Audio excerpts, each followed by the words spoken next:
কথাগুলো যত বেশি মনোযোগ দিয়ে শুনতে পারি, আমার মনোযোগের মাত্রা যত বাড়বে, কথাগুলো তত বেশি দিলের ভিতরে গাঁথবে বা বসবে। যদি আমার কথাটা সত্য না হতো, তাহলে আল্লাহ কোরআনে কোনদিন বলতেন না ফাস্তামিউ ইযা কুরিয়াল কোরআন ফাস্তামিউ। কোরআন বা কোরআনী কথা যখন শোনো তো বড় মনোযোগী হয়ে শোনো, বেখেয়ালির সাথে না, বড় মনোযোগের সাথে। দ্বিতীয় একটা অনুরোধ হলো পরিবেশটাকে বিলকুল নির্জুম বানানো। আনসিতু, কোরআন যেটাকে বলে আনসিতু, বিলকুল চুপচাপ, হই হুল্লা না। ওয়াজে যত বেশি মনোযোগী হবে আর যত বেশি নির্জুমতা হবে, তত বেশি কথা দিলে কাঁদবে। আর এটা আল্লাহর অঙ্গীকার, লাআল্লাকুম তুরহামুন। আজকে ওয়াজ তো হয়, আওয়াজ কমাও, আওয়াজ। ওয়াজের জন্য আওয়াজ প্রয়োজন নাই, মনোযোগ প্রয়োজন। কনসার্টের জন্য আওয়াজ প্রয়োজন, ওইখানে মানুষ আওয়াজ দেখে, আর কিছু দেখে না, আওয়াজ আর অঙ্গি ভঙ্গি দেখে। ওয়াজে মনোযোগ দরকার, আওয়াজ বেশি দরকার না। আওয়াজ যত মধুর মিঠা হবে, তত বেশি কথা দিলের ভিতরে ঢুকবে। বিদায় এই দুটা অনুরোধ আপনাদের কাছে রইল। ইনশাআল্লাহ পুরা হবে তো?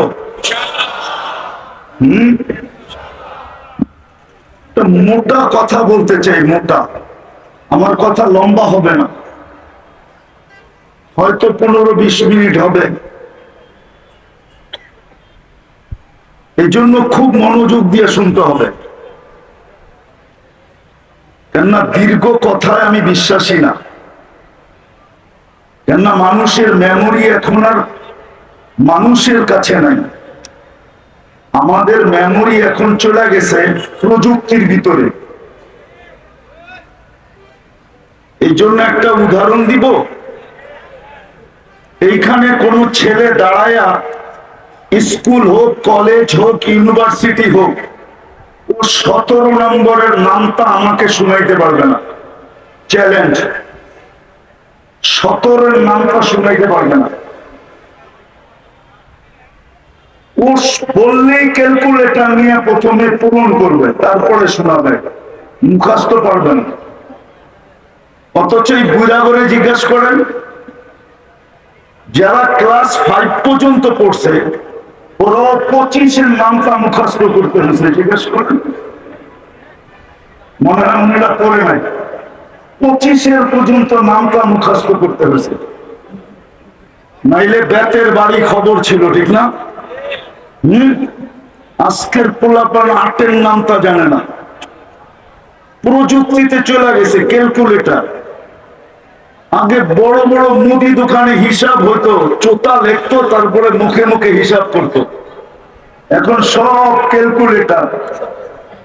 বুঝা গেল আমাদের ব্রেন প্রযুক্তিতে চলে গেছে, ছোট হয়ে গেছে। এই জন্য কথা লম্বা বললে মনে থাকবে না, এই জন্য থাকেও না। ওয়াজ শুনে বটে, কিন্তু মাঠের বাহিরে নেওয়া যায় না। কেননা উঠতে দেরি, ওর মন থেকে বলতে দেরি করে না। এই জন্য কথা কিন্তু শর্ট হবে, খুব মনোযোগ দিয়ে শুনতে হবে। আর সুর তো হবেই না, আমার কাছে সুর নাই কোত্থেকে দিব। আমি যেটা বুঝাইতে চেয়েছিলাম, মোটা কথা কিন্তু ভালো মতে মনে রাখেন, যাকে আল্লাহ সদ ইচ্ছায় মুসলমানের ঘরে অস্তিত্ব দিয়েছেন, মুসলমানের ঘরে আপনার অস্তিত্ব কার ইচ্ছায়? আপনার ইচ্ছায়? কার ইচ্ছায়? কার পছন্দে? Car selection? কে আপনাকে মুসলমানের ঘরে নির্বাচিত করলো? দুনিয়ার নীতি আছে, নিয়ে যাইতেছি আমি, যাকে আল্লাহ মুসলমানের ঘরে অস্তিত্ব দিলেন।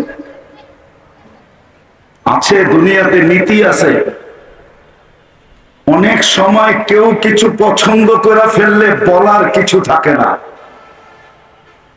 পছন্দ যদি একবার করে ফেলে তাহলে ওইখানে বলার আর কিছু থাকে না। এরকম কিছু দুনিয়াতে আছে না নাই? আছে। জানেন, দোকানে যা বললো এটা আমার পছন্দ হয়েছে, রাখ। মালিকও বলবো রাইখা দে। এটুক দিয়া যদি মন ভরে তাইলে ভালো। আর যদি কিছু বললাম, হইতে পারে কতক্ষণ পরে বিরাট একটা লিস্টি পাঠায় দিবে আর আমি পুরা উঠায়া দিতে বাধ্য হব। আছে এরকম না নাই? না মনে হয় বোঝেন না আপনারা। আছে। প্রত্যেক এলাকায় এরকম কিছু লোক আছে। কখনো পছন্দ হয়ে গেলে আর করার কিছু। আপনাকে পছন্দ করছে মুসলমান হিসাবে কে?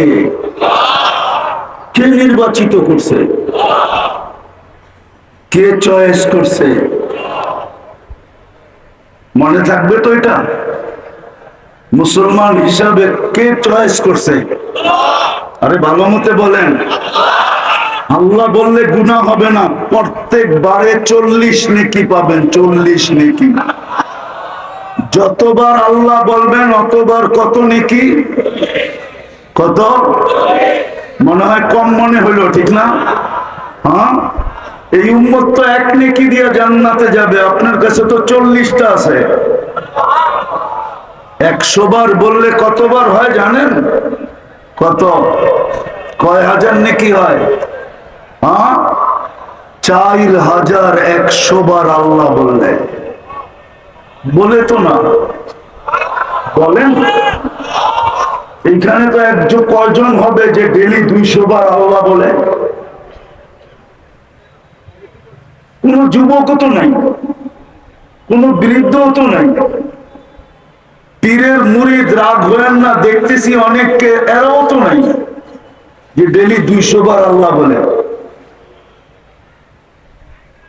ভালো মতে মনে রাখেন, যাকে আল্লাহ সৎ ইচ্ছায় নিজের পছন্দে নিজে চয়েস করা, যাকে আল্লাহ মুসলমানের ঘরে অস্তিত্ব দিলেন,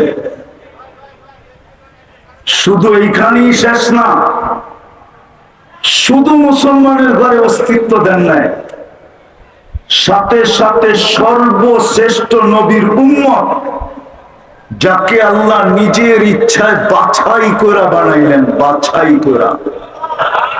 বাছাই বোঝেন কি? বাজারে গেলে বাইছা বাইছা কিনেন না? আল্লাহ আপনাকে আমাকে উম্মতে মুহাম্মদী বানাইছেন বাছাই করা। কোরআন বলে হুয়া জিতাবাকুম। আবার কবে বাছাই? মানব জাতির ভিতর থেকে সর্বপ্রথম আপনি আর আমি বাছাইকৃত। আপনাকে আমাকে বাছাই করার পরে আল্লাহ কাউকে বাছাই করেন নাই। শুধু গামলার ভিতরে ভরছেন আর এক এক নবীকে উঠায় দিয়া দিচ্ছেন, লও তুমি এটা, লও তুমি এটা, লও তুমি এটা। এরকম নবী দুনিয়াতে আসছেন যে উনি ভাগে একজনও পান নাই। এই জন্য হাদিসে আছে, ইয়াতি ইয়াউমাল কিয়ামাতি নাবিয়্যুন, কিয়ামতের দিন এমন নবী আসবে, লাইসা মাহু আহাদ, একজন উম্মত নাই। কেন? ওনার ভাগে পড়ে নাই। সর্বপ্রথম আমরা বাছাইকৃত। আল্লাহ কুদরতি হাত দিয়া বাছাই করছেন, তারপরে মুকুট পড়াইছেন। কুনতুম খায়রা উম্মাহ, সর্বশ্রেষ্ঠ উম্মতের মুকুট আমাদের মাথায়। তাজ আমাদের মাথায় পড়ায় দিয়া আমাদেরকে রেখা দিয়েছেন, পাঠাইছেন যদিও সবার শেষে।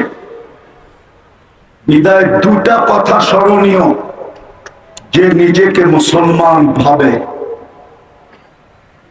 চাই সেটা মুখে স্বীকার করুক আর না করুক, যদি সরকারি গোপন ভাবে কাগজও লেখে, ওকেও বলতেছি আমি, আমাদের সমাজে কিছু লোক আছে যারা সচরাচর মুখে নিজেকে মুসলমান বলতে দ্বিধাবোধ করে। তো মা বোনরা যতই ফ্যাশন করুক, আজকে সব ফ্যাশন করতেছে, যতই ফ্যাশন করুক, যতই মুসলমান উন্নতি লাভ করে, সারা দুনিয়ায় মুসলমান 70% সম্পদের মালিক বর্তমানে। 70% সারা টোটাল দুনিয়া সম্পদের ভিতরে 70% সম্পদ মুসলমানের কাছে। বিশ্বাস হয় না? হয় না বিশ্বাস? গুগলকে জিজ্ঞাসা করেন, গুগল আমার কথা সত্য বলবে। 70% সম্পদ মুসলমানের কাছে। দুনিয়ার সবচেয়ে বড় টাকা মুসলমানদের কাছে। টাকা, কুয়েতের টাকার চেয়ে বড় কোনো টাকা দুনিয়াতে নাই, বাহরাইনের টাকার চেয়ে বড় কোনো টাকা দুনিয়াতে নাই, ওমানের টাকার চেয়ে বড় কোনো টাকা দুনিয়াতে নাই, ব্রুনাইয়ের টাকার চেয়ে বড় কোনো টাকা দুনিয়াতে নেই। ডলার, ইউরো, পাউন্ড সব ছোট। পুরান কাপড় দিয়া মুসলমানের বাড়িতে যত আলমারি আছে, যত আলমারি, খোদার কসম দুনিয়ার উন্নত বিশ্বের কারো বাড়িতে পুরান কাপড় দিয়ে এত আলমারি আমাকে চিনাই করবে না। মুসলমান যত দামি কাপড় পরে, দুনিয়ার কোন বড় লোক এত দামি কাপড় পরে না। যান যান যান, বেশি দূরে নিয়ে যাব না, কাছে নিয়ে যাব। বাংলাদেশের পত্রিকায় আসছিল, বাংলাদেশের কার জুতা বলে 20 লক্ষ টাকা, ঠিক না? জুতার দামই পায়ে দেয় না মাথায় দেয়? উচিত তো মাথায় দেওয়া, ঠিক না? বয়ে মনে হয় দেয় না, ঠিক না? যে মাথায় দিলে বলবে পাবনা নিয়ে যেতে হবে, ঠিক না? নাহলে জুতায় মাথায় দিল কেন, ঠিক না? নাইলে মনে হয় মাথায় দিত, ঠিক না? বাংলাদেশের নেটে সার্চ দিলে পাবেন টি শার্ট 1 লক্ষ, 2 লক্ষ, 2.5 লক্ষ টাকার টি শার্ট, 20 লাখ 25 লাখ টাকার লাডু করি। মুসলমানের চেয়ে দামি জিনিস কেউ ব্যবহার করে না। যুবকরা যদি বিশ্বাস না করো, তোমার মোবাইলে যদি নেট থাকে, তাহলে তুমি দেখো বিল গেটসের একটা শার্টের দাম কত, নেটে দেওয়া আছে। ওর প্যান্টের দাম কত দেওয়া আছে, ওর জুতার দাম কত দেওয়া আছে। দেখো দেখো কয় টাকা দাম। আর বাংলাদেশে তুমি, আমি দেখায় দিব তোমাকে, শুধু গেঞ্জির দাম 60,000 টাকা। কি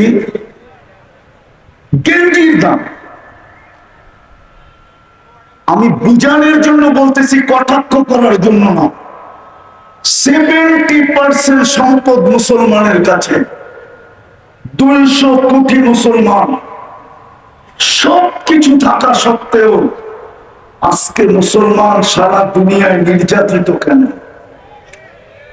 ঘৃণিত কেন, অবহেলিত কেন, লাঞ্ছিত কেন, বঞ্চিত কেন, দীক্ষিত কেন, সবচেয়ে নিকৃষ্ট কেন? দোয়া তো 24 ঘন্টা হয়। এই রমজানের মতো হেরেমের কান্না মনে হয় হেরেম 200 বছরের ভিতরে দেখছে কিনা সন্দেহ আছে। এই গত রমজানে মক্কা মদিনাতে যে কান্না হয়েছে, কান্না 200 বছরে হেরে ওই কান্না দেখে না। বলো, যারা রমজানে গেছে উমরায় জিজ্ঞাসা করেন, 200 বছরের ভিতরে হেরে এরকম কান্না দেখে নাই, এরকম চোখের পানি দেখে নেয়। কবুল তো হইল না। হইলে তো ফিলিস্তিনে ডেলি 300 লাশ পড়তো না, ঈদ লাশ আর গুণের ভিতরে হইতো না। সামনের ঈদও কি হয় জানি না। হুজুররা তো ডেলি দোয়া করে মাদ্রাসা গুলাতে, কবুল হয় না কেন? কেন হয় না? আমি আসল জায়গায় চলে আসছি, কেন আইয়ুবী সাহেব চলে আসছে, গাড়ি দেখা যেতেছে। বিদায় কোন বক্তাকে বসায় আমি আমার ওয়াজ শোনাইতে রাজি না, ওনাকে বসায় রাখতে রাজি না। বিদায় আমি কথা শেষ জায়গায় চলে আসছি। কেন?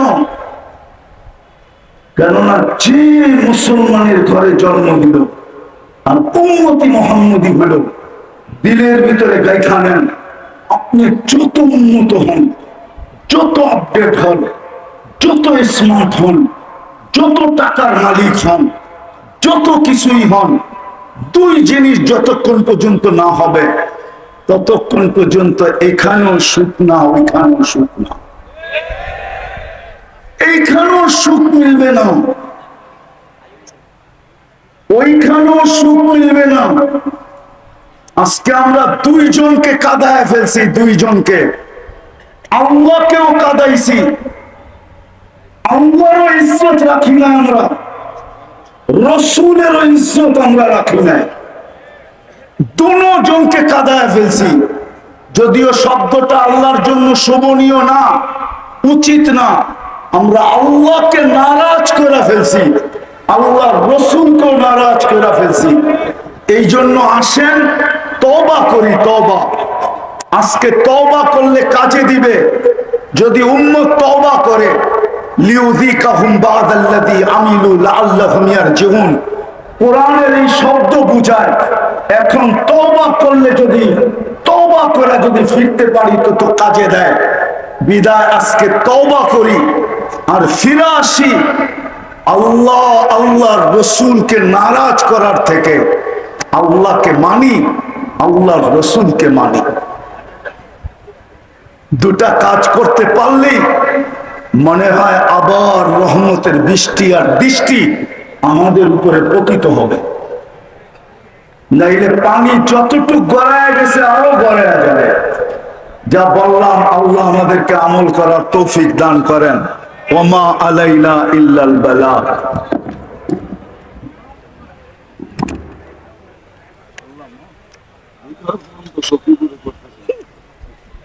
মাশাআল্লাহ।